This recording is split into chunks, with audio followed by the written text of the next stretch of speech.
नमस्कार दोस्तों, स्वागत है आपका देश दुनिया की बड़ी खबरों में। देश दुनिया की बड़ी खबरों में आज हम बात करेंगे दिन भर की बड़ी खबरों के बारे में। बने रहिए हमारे साथ, बताएंगे आपको एक एक खबर विस्तार से। पहले खबर जान लेते हैं। मांझी कुशवाहा राजभर अजीत पवार एनडीए में शामिल होने वाले दलों की ताकत कितनी, बताएंगे आपको पूरी खबर विस्तार से। बने रहिए हमारे साथ। दूसरी खबर, बड़ी खबर में हम बात करेंगे। ये 2024 की बिसात है। जाने यूपीए वर्सेज एनडीए की टक्कर में कौन किसके साथ, बताएंगे आपको ये भी पूरी खबर विस्तार से। तीसरी खबर में बात करेंगे। एनडीए की बैठक में बिहार से शामिल होंगी ये पार्टियां। पारस और चिराग के बीच सुलह करा पाएगी बीजेपी, बताएंगे आपको ये भी पूरी खबर विस्तार से।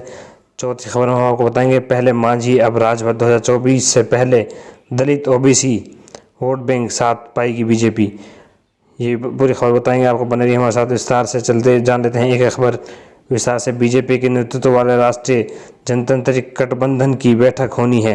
दिल्ली के इस बैठक में शामिल होने जा रहे हैं दलों की ताकत कितनी है, इनको गठबंधन में शामिल किए जाने के पीछे गुनागुनित किया है। सियासत में आज शक्ति प्रदर्शन का दिन है। एक तरफ जहां कर्नाटक की राजधानी बेंगलुरु में विपक्षी दलों की बैठक होनी है, जिसमें करीब 2 दर्जन पार्टियों के नेता हिस्सा ले रहे हैं, तो वहीं दूसरी तरफ भारतीय जनता पार्टी बीजेपी ने नई दिल्ली में राष्ट्रीय जनतांत्रिक गठबंधन की बैठक बुलाई है। बीजेपी ने इस बैठक के लिए करीब 2.5 दर्जन पार्टियों के नेताओं को आमंत्रित किया है। महाराष्ट्र के रामदास उठावले की पार्टी आरपीआई के साथ ही 1 साल पहले एनडीए में शामिल हुए एकनाथ शिंदे की नेतृत्व वाली शिवसेना और अजीत पवार की राष्ट्रवादी कांग्रेस को भी बुलाया गया है। पशुपति पारस की लोक जनशक्ति पार्टी के साथ ही एक दिन पहले ही एनडीए में वापस करने वाले चिराग पासवान की पार्टी लोक जनशक्ति पार्टी, जीतनराम मांझी की हिंदुस्तानी अवाम मोर्चा और उपेंद्र कुशवाहा की राष्ट्रीय लोक जनता दल को भी बैठक के लिए न्योता भेजा गया है। चलते हैं दूसरी बड़ी खबर की तरफ। दूसरी बड़ी खबर 2024 को लेकर। ये 2024 की बिसात, जाने यूपीएस वर्सेज एनडीए की टक्कर में कौन किसके साथ।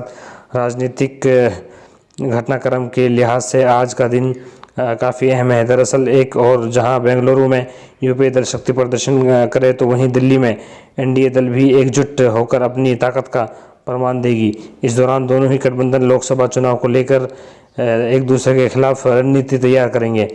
आगामी लोकसभा चुनाव में बीजेपी को सत्ता से बेदखल करने के लिए पटना के बाद अब बेंगलुरु में विपक्षी दलों की जुटान हो रहा है। आज इस जुटान के दूसरा दिन है। ये बैठक सुबह 11 बजे से शाम 4 बजे तक चलेगी। बताया जा रहा है कि इस बैठक में 26 दल शामिल हो रहे हैं। वहीं बीजेपी भी आज ही दिल्ली में एनडीए दलों के साथ बैठक कर अपनी ताकत का प्रदर्शन करेगी। विपक्ष को कमज़ोर करने की रणनीति पर भी बात होगी। इसके अलावा इस बैठक में कोई पुराना दलों की भी वापसी हो सकती है। चलते हैं अब तीसरी बड़ी खबर की तरफ। तीसरी बड़ी खबर एनडीए की बैठक में बिहार से शामिल होंगे ये पार्टियां। पारस और चिराग के बीच सुलह करा पाएगी बीजेपी। एनडीए की बैठक में शामिल होने का न्योता मिलने के साथ ये तय हो गया कि चिराग पासवान अब बीजेपी का गठबंधन का हिस्सा होंगे। चिराग के चचा पशुपति पारस की पार्टी आरएलजेपी पहले से ही एनडीए के हिस्सा है और इसके राष्ट्रीय अध्यक्ष के तौर पर पारस कांग्रेस की कैबिनेट में शामिल हैं। भारतीय जनता पार्टी ने 18 जुलाई को दिल्ली में अपने सहयोगी दलों की बैठक बुलाई है।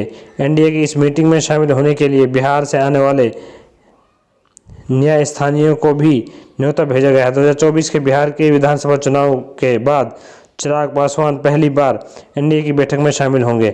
महागठबंधन छोड़ने के बाद जीतनराम मांझी पार्टी एचएम भी एनडीए में शामिल हो चुकी है और दिल्ली वाली बैठक में एचएम राष्ट्रीय अध्यक्ष संतोष सोमन के साथ मौजूद रहेंगे। उपेंद्र कुशवाहा की पार्टी राष्ट्रीय लोक जनता दल का भी एनडीए में शामिल होना तय है और कुशवाहा भी एनडीए की मीटिंग में शामिल होंगे। चौथी बड़ी खबर की तरफ। चौथी बड़ी खबर, पहले मांझी अब राजभर, 2024 से पहले दलित ओबीसी वोट बैंक साध पाएंगी बीजेपी। साल 2024 में होने वाला आम चुनाव से पहले बीजेपी का चुनावी अभियान जारी है। इसी बीच उत्तर प्रदेश और बिहार में राजनीतिक समीकरण बदलने लगे हैं। नेताओं का एक पार्टी छोड़कर दूसरे में अगुवाई जारी है।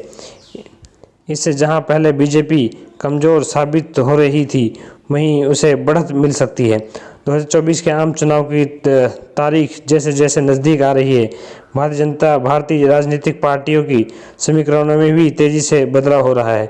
राजनीतिक दलों में आवाजाही की क्रम जारी है और इस आधार पर यह तस्वीर भी साफ होती दिख रही है कि जातीय समीकरण के आधार पर कौन सा दल समाज के किस हिस्सा को और कितना साथ पा रहा है।